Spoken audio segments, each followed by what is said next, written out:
Hello everyone. India का constitution दुनिया के सबसे लॉन्गेस्ट कॉन्स्टिट्यूशन में से एक है। यू विल सरप्राइज कि इसके अंदर 448 आर्टिकल्स हैं, 12 शेड्यूल्स हैं और 115 अमेंडमेंट हैं।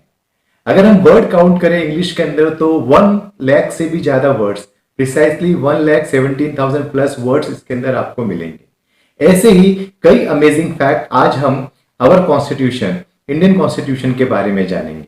ऐसे ही और वीडियो देखने के लिए प्लीज आप इस चैनल को अभी सब्सक्राइब करें और बेल नोटिफिकेशन को प्रेस करें। The constitution of India. Constitution of India जो कि इंडिया के लॉ इन्फोर्समेंट का एक मेन बेस है, जिसके कारण देश में जो पूरा कानून है वो यहाँ पे स्टैब्लिश किया जाता है, चलाया जाता है। तो सबसे पहले हम पढ़ेंगे कि इसके लॉ की या कानून की या कॉन्स्टिट्यूशन की हमारे को क्यों रिक्वायरमेंट है। तो सबसे पहले जो रिक्वायरमेंट है that is the law or the constitution avoid any type of conflict. It resolve the conflict and disputes. जब हम सोसाइटी में रहते हैं तो बहुत प्रकार के हमारे बीच में डिस्प्यूट्स या मतभेद या हमारी अलग अलग ओपिनियन हो सकती है।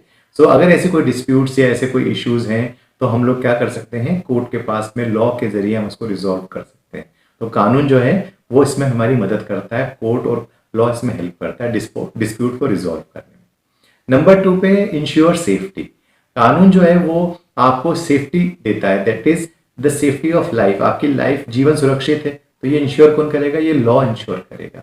आपकी प्रॉपर्टी सेफ है तो आपकी प्रॉपर्टी की सेफ्टी, आपकी लाइफ की सेफ्टी, आपके रेस्पेक्ट और डिग्निटी की सेफ्टी, ये कौन इंश्योर करेगा? ये आपका लॉ इंश्योर करेगा। तो इसीलिए ये हमारे को रिक्वायर्ड है। Law is required, constitution is required. Third है that is ensuring equal treatment. सबको समान व्यवहार मिले, समानता का अधिकार मिले, समान अपॉर्चुनिटी मिले, without discriminating of any gender और कास्ट और रिलीजन और लैंग्वेज और एनी स्टेटस।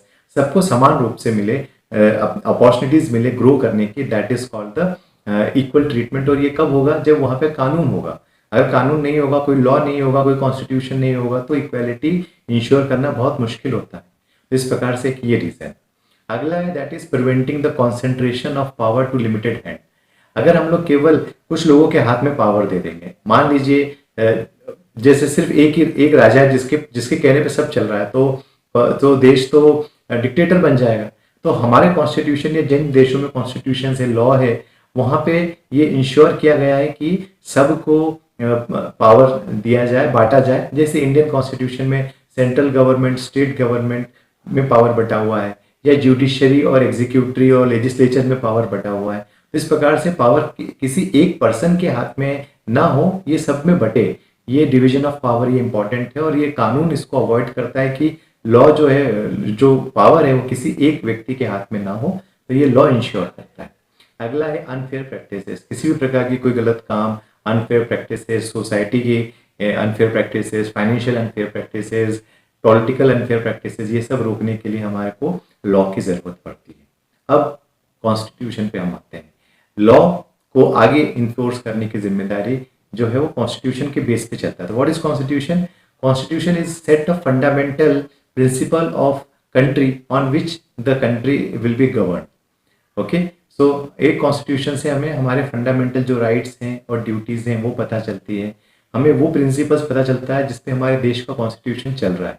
जैसे हम लोग हमारे कॉन्स्टिट्यूशन को पढ़ते हैं तो हम लोग वहां देखते हैं, we the people of India resolve the constitution as sovereign, secular, socialist, democratic, Republic.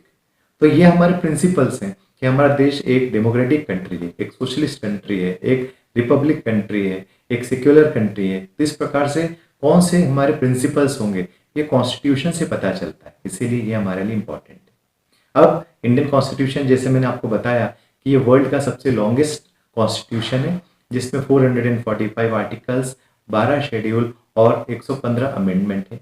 English के वर्ड काउंट में 1,17,369 वर्ड इसके अंदर है।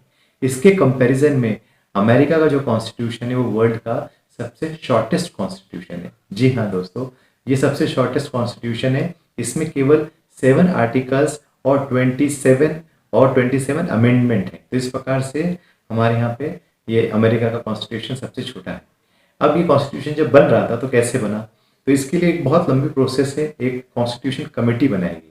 इसने काम शुरू किया 11 दिसंबर 1946 में, जिसके जो चेयरमैन थे, कॉन्स्टिट्यूशन कमेटी के चेयरमैन थे डॉक्टर राजेंद्र प्रसाद, चेयरमैन थे। ड्राफ्टिंग कमेटी जो थे उसके चेयरमैन थे डॉक्टर भीमराव अंबेडकर, और इन्होंने 11 दिसंबर 1946 से इसको बनाना शुरू करा, डिबेट हुई, डिस्कशन हुआ, और 26 नवंबर 1949 को लगभग 3 साल का समय इसमें लगा बनने में, और फिर ये हमारा कॉन्स्टिट्यूशन कंप्लीट हुआ।